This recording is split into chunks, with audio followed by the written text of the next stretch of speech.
I'm waiting at the Beerwah Woolworths car park again, and I'm here outside the Char Grill Burger Bar. Now these people, I used to go there on a Friday night and get myself a piece of fish, and I used to what do you call it?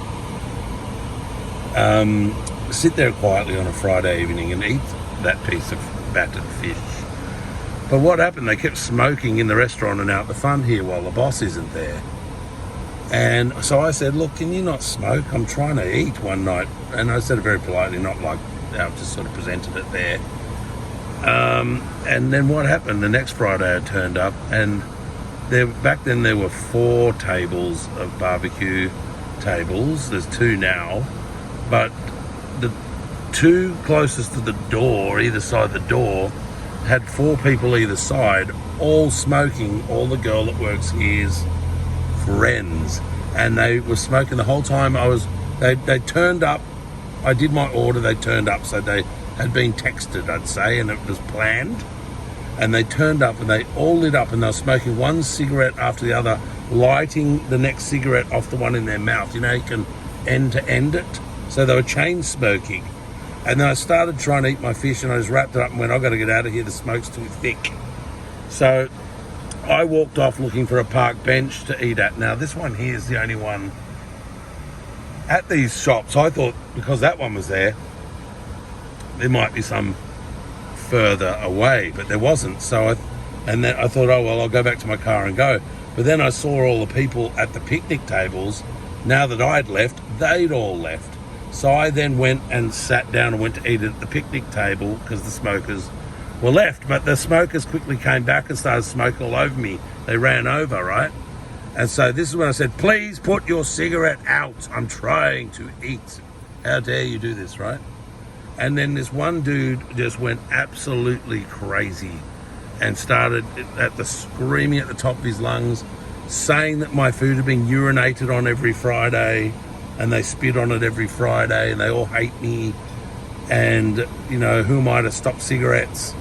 And he said he kept repeating over and over again that he was going to kill me. So I just abandoned my fish and chips, just left them there on the table, and tried to walk to my car to leave. He followed me all the way to my car, screaming, I'm going to kill you, turn around and face me, you coward, and all this. And then when I got to the car, he then also threw in, if you try and get in your car, I'm going to kick the living shit out of it and damage the shit out of it. So face me and die. This is your night to die and all this. So I turned around, and then he stood and froze. And because I got so confused and concerned about dying and concerned about my car at that point as well, I got confused. So I just turned around and said, take one more step towards me and watch what happens. And that's when he screamed a whole bunch of abuse and ran away like a coward, a yellow-bellied coward, which is what he had accused me of, for trying to leave the criminal scene that these people had created. And what happened was, I then walked away from my car because I didn't want him to know exactly which vehicle it was, because I thought, even though he's sort of gone, he'll be watching and he'll kick it next time or whatever, or he might run over and kick it tonight. I don't know, because he was run away, but he wasn't that far. I could still see him. And anyway, in the meantime, my brother called me and I answered the phone, and I went and stood further down here, and I became paralyzed and just stood still. But my brother called and he said, what, why? And I said, I'm paralyzed. I can't, my legs won't move. I'm standing, you know, down near the Woolworths at the Beerwah shops, you know, down from the charcoal shop where I normally eat my fish and chips. So he quickly called the fish and chip shop and said, what's going on? And the girls working said, if you tell our boss about anything, about my friend threatening to kill him or anything that's gone on here, we're going to tell the police that your brother grabbed our genitals. This is what these animals said. My brother called me back and said, where are you? I said, I'm still standing here. 5 hours later, I was still standing there paralyzed. My brother called He had finished his work, a 12-hour shift drive in the bus all over the coast. And he said to me, where are you? I said, I haven't moved. I've been here 5 hours just standing here. Actually, it couldn't have been 5. Hold on. Let me get my facts straight. It was about 7 o'clock, 8 o'clock at night. This is 12 or 1 in the morning. Right? So hours anyway. And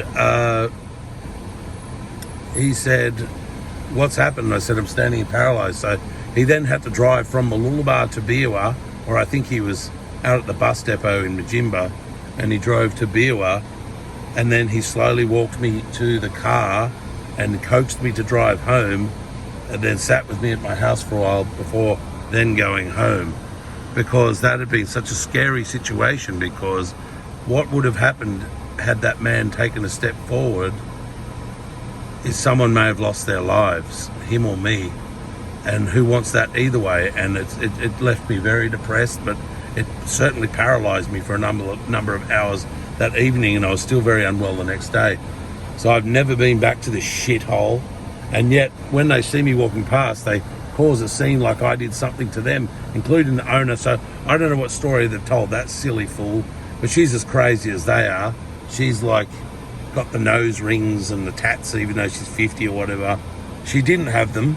She was quite plain looking, and then the new nose ring chick came. This is the one that had all the smoking friends, and then she got tats and nose ring to match the young girl. So there's some weirdness going on between the two of them, that's for certain. But you never catch me in there. Once somebody tells me they're going to accuse me of some sort of predatory sex thing, there's the owner there, the weirdo. That's not my bag. I'm not part of that. You'll never get me in your store again. You're a grenade.